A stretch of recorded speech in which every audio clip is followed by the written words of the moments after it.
especially when you look at urban hip-hop, R&B artists.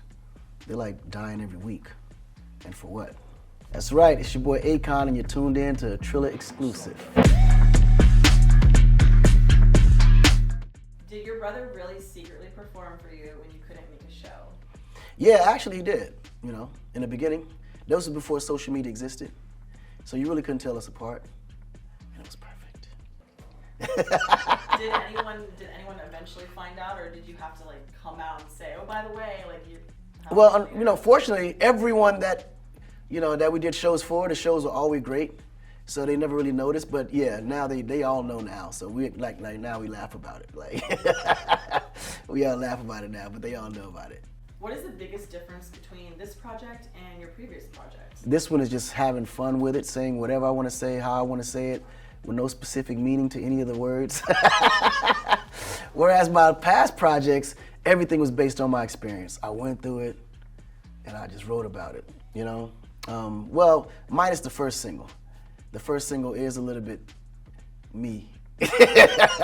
Yeah, a little bit me. But for the majority of it, I think this album is more loosely based on my life rather than my life. Because I'm also watching other people, and I'm kind of, creating, I think, lyrics that they can relate to more. You know what I mean? I'm paying more attention to the environment that I'm around basis the environment that I'm actually dealing with and living. You know what I mean? Gotcha. Is it easier to make music kind of based off of your life, or? Well, for me, it's a lot easier to make music based on my life because the lyrics are already written in stone. I'm going through it, I'm experiencing it.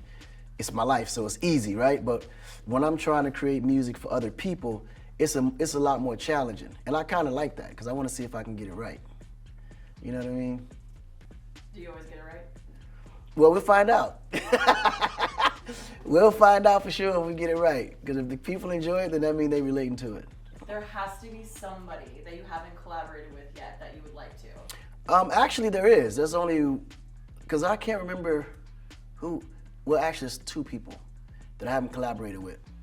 And that's Jeezy and Drake. Right? Those are the only two people I haven't collaborated with. But I would love to do collaboration with both. At one point, you had planned to open schools in Africa with Michael Jackson. What motivated you guys to do that? Pretty much what motivated me and Mike to do, or Michael Jackson, to open schools in Africa this was something that actually we both had in common.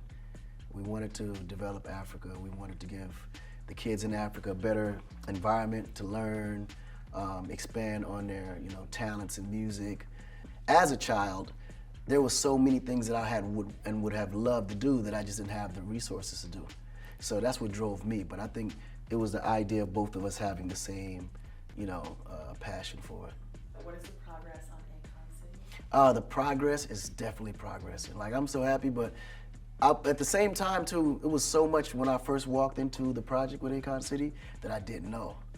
Like, I learned so much, and I was like, thank God for COVID. Because had it not happened, I'd have made so many mistakes. But because we had that whole year off, 2 years off rather, it gave me time to really negotiate. It gave me time to learn more about it. It gave me time to do due diligence. Like, it opened my mind to a lot of things that I had I wasn't aware of, that I was able to now catch up and get that education moving in. Because me, it was just about the passion, building this smart city, providing for the people there, building Africa to be the futuristic destination. But it was so much to it to get there that I had no idea, but I'm super happy though that things are moving the way it's supposed to. Yeah. Have you been able to use your successful platform as an artist to help other causes that you're passionate about besides the ones we've spoken about already? Yeah, I think my artistry helped to create a lot of opportunity to provide for a lot of causes, but majority of the causes were all causes that I personally saw and felt that there was challenges that need to be addressed. I was never the guy that donated money to a foundation.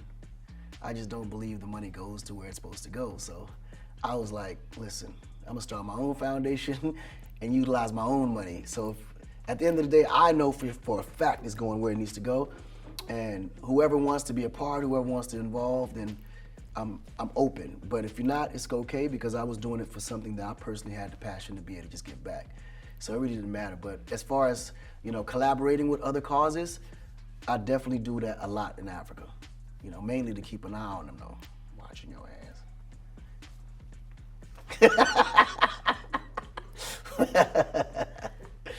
What do you think the future of Afrobeats looks like? The future of Afrobeats, I think, is going to be neck and neck with reggaeton. I also believe that it's going to create a huge influence in the hip-hop market, the way hip-hop did for R&B. And I think as we go into it, Amapiano will slowly take over dance music. Do you have any advice for younger artists, up-and-coming artists? My advice for up-and-coming artists, honestly, is just stay out the way. I think their perspective on life is kind of distorted, especially when you look at urban hip-hop, R&B artists. They're like dying every week, and for what? I think there's always been this sense of having to prove to people that you're something that you're not, and they glorify the things that you should run away from, and I think it's creating the environment of a very uncomfortable feeling where you actually become successful just to end up on someone's t-shirt. Like, it's honestly super senseless, and I think that most of it comes from obviously, unfaulty backgrounds or not being in a position where you was advised properly. And you look at our community today, most of them grew up without a dad. They were raised by their grandmother or a mom.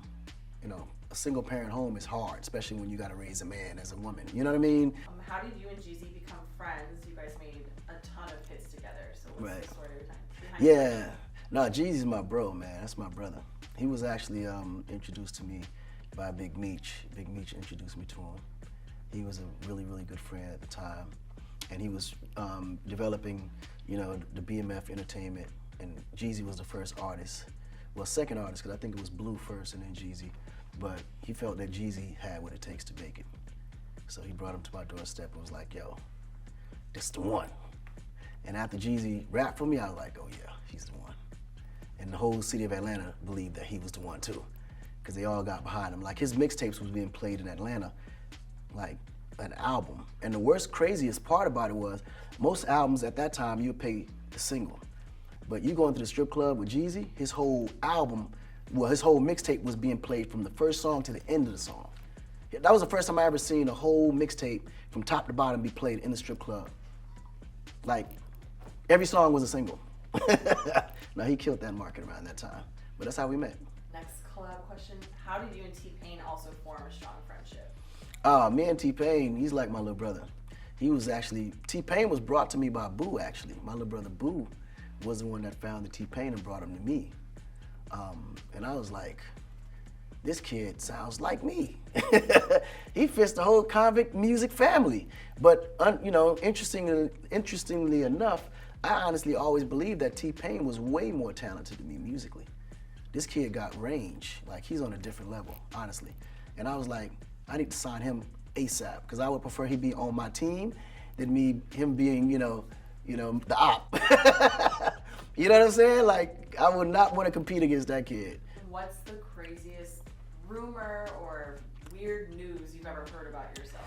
In the beginning, everyone thought that Gaga was my adopted sister. Right. But then I thought about it. I said, well, I can see how they can see that, because everywhere I went, I was like, yeah, that's my little sister. So they actually thought it was real. If you had to pick someone to go against in verses, Mm-hmm. who do you think is on your level that you would actually do it? Oof. Because this is the thing. It would have to be someone that can not only do hip-hop records, but also do R&B records, and reggae beats, Afro beats, and reggaeton.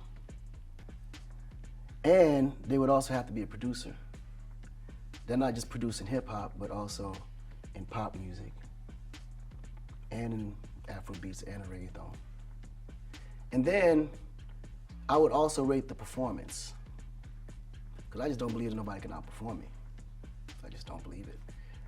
But the closest person that I thought could possibly go was either be Wyclef or Pharrell. That's the closest I felt. Yeah, check it out, man. It's your boy Akon, and thanks for tuning in to this Triller exclusive.